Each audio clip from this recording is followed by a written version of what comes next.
The Golden Goose by the Brothers Grimm. Hello, this is Natasha, and I am dropping by with the tale of The Golden Goose by the Brothers Grimm. Bertie says that if you've heard Lazy Jack on Story Nori, you'll notice that there are a few things in this tale that are a bit similar.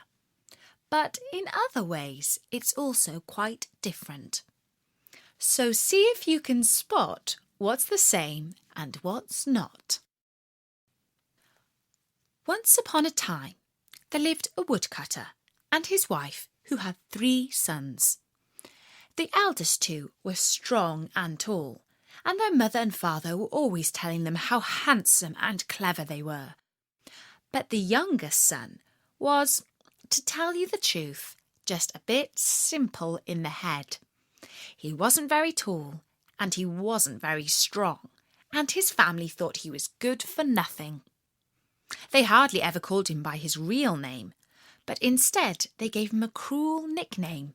They called him Dummy, because they said he was stupid. One day, the eldest son wanted to go to the forest to cut wood. The mother praised him for being such a useful boy, and before he set out, she gave him some of her best fruit cake for his lunch and a bottle of wine to wash it down.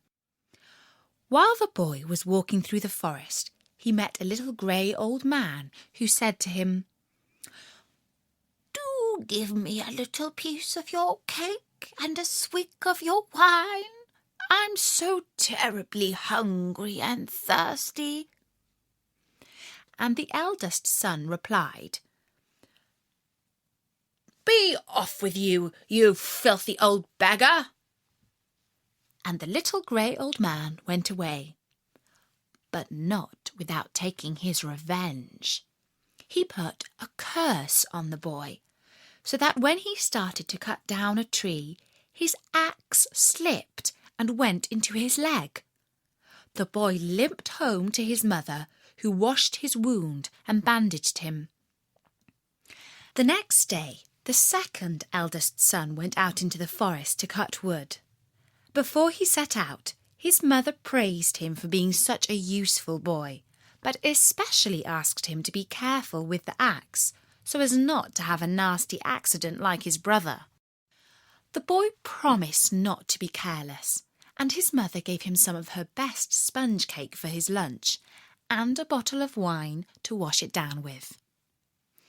It happened that as the boy was walking through the woods, he came across the same little grey old man. The man said to him, "Do please share your sponge cake and your wine with me, for I am so terribly weak with hunger and thirst." And the boy said, "Be off with you, you lazy old scoundrel. If you want to eat, you'd better work." And the little grey old man went away, but not without taking his revenge. Not long after, when the boy was cutting down a tree, his axe flew out of his hand and hit him on the head.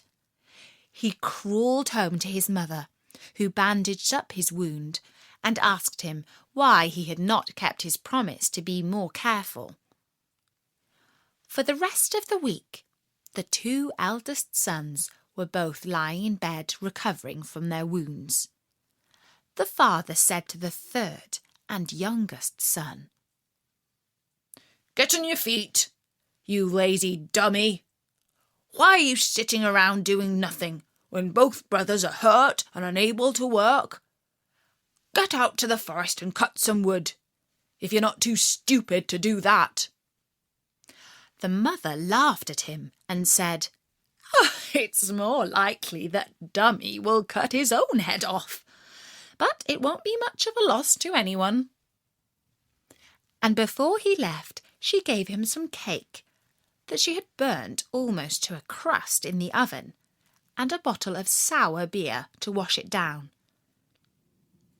As the youngest boy was going through the woods, he met the same little grey old man who had crossed the path of his brothers.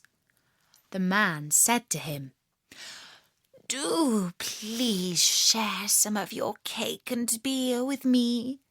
I am so terribly hungry and thirsty, and I fear that if I don't have something to eat and drink soon, I will surely die. The young boy replied, Old man, I will gladly share with you what I have, but the cake is burnt and the beer is sour. Never mind that, said the man. I am grateful for what you can give me. And the boy and the little grey old man sat down and shared the cake and the beer. After they had finished their lunch, the man said, Since you have a good heart and have shared what you have with me, I will give you a reward. You see that tree over there? Cut it down with your axe, and you will find something of value inside its hollow trunk. And so, when the little grey old man had left, the young boy, whose parents called him Dummy, took his axe and cut down the hollow tree just as he had been told. Inside he found a goose, but this was no ordinary bird, for its feathers were made of gold. The boy realised that he was in luck and thought to himself, Why should I go home now and suffer the insults of my parents and brothers? They will take this valuable bird from me, and I shall have nothing. And so the boy decided to run away from home. He put the golden goose under his arm and set out for the town. Then he went to the inn, intending to stay there. He stood at the bar and asked the innkeeper if he would accept a golden feather as payment for his board and lodgings. When the innkeeper saw the golden goose, he readily agreed. But after the boy had gone to bed, he said to his 3 daughters, That young boy, whose parents call him Dummy, is staying up in our guest room. But he can't be simple in the head, as they say, for he's got a valuable bird with him, a goose with feathers made of gold. The eldest daughter thought to herself, Well, fancy that. Feathers made of gold. I'll pluck 1 or maybe more of those for myself. After the clock struck midnight, she sneaked into the boy's room and saw that he was asleep with his arm around the golden goose. She crept up and tried to pluck a feather, but the feather wouldn't budge, and when she tried to take her hand away, she found that she was stuck to it. She couldn't move, and she couldn't cry out for fear of waking the boy. She had to stay where she was, on her knees by the bed, with her hand on the feather. After the clock struck 1 in the morning, the second sister came into the room, planning to take 1 feather or more for herself. In the dark she didn't see her sister, but as soon as she touched her back, she found that her hand was stuck fast to her, and she had to stay exactly where she was, not moving and not making a sound. After the clock struck 2 in the morning, the third sister came in. The other 2 shouted, "Stay back!" But it was too late.